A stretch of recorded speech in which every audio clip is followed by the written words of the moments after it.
Hey, it's Bey, and today I'm going to be showing you guys what I got for Black Friday this year. I didn't get that much stuff because I am on a tight budget, but I think I got at least a decent amount of stuff. I'll try to put links to everything I mention in the description if you want to check them out.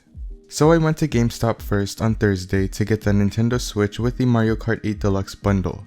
I went to GameStop because it comes with a $50 gift card that I could use on my next purchase. I got Mario Kart 8 and $50 for free with this bundle, so I basically saved $110. I decided to purchase the PlayStation 4 Slim with the Spider-Man bundle as well, but I have another video on that bundle if you want to go check it out. It'll be linked in the description, or you can click the card that appeared on the screen right now. Anyways, you get all the same stuff in this bundle as if you bought a regular Nintendo Switch, but you also get a card with a code to download Mario Kart 8 from the eShop. I wish that they provided a physical copy of the game instead, but that's okay. You can store the game on the 32GB of onboard memory that the Switch has, but it'll take a good chunk of the storage up. I highly recommend getting a microSD card for future games. I had to get one so that I can download the content for NBA 2K19. That is actually what I'm going to be talking about next.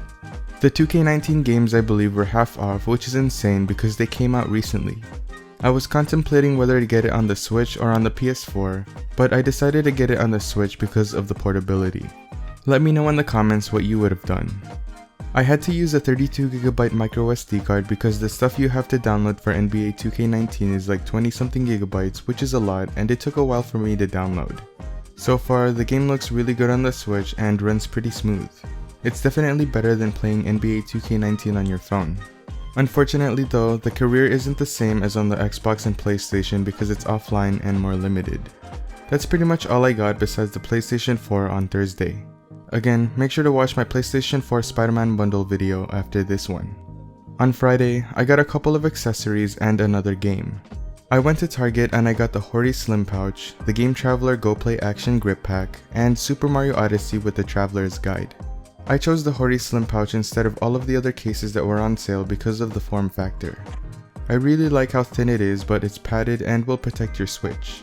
The inside is super soft so that it won't scratch your screen, and there is a lip on each side by the zippers to prevent the zippers from touching your console. On the side, there is a zippered accessory pocket that I used to store my other game and the Joy-Con wrist strap thingies. That's pretty much it. It's a very simple case that gives me the smallest footprint for the best portability. So the next thing I got is the Game Traveler GoPlay Action Grip Pack. It's $10 and it's definitely worth the investment in my opinion. With this case, you get to protect the Joy-Cons while still showing off the colors. Each grip is two pieces that separate and snap onto each of the Joy-Cons. The top half is a clear plastic and the bottom half is a hard rubber for extra grip. You also get a couple of joystick covers for extra grip and protection. It adds a little bit of bulk to your Joy-Cons, but it makes them feel better because the Joy-Cons are small enough as it is. You can still detach the Joy-Cons from the Switch too, so you lose no functionality at all. However, you can't use the Joy-Cons in the grip controller thingy anymore unless you take out the grips, but I use the Switch in handheld mode most of the time, so that's okay.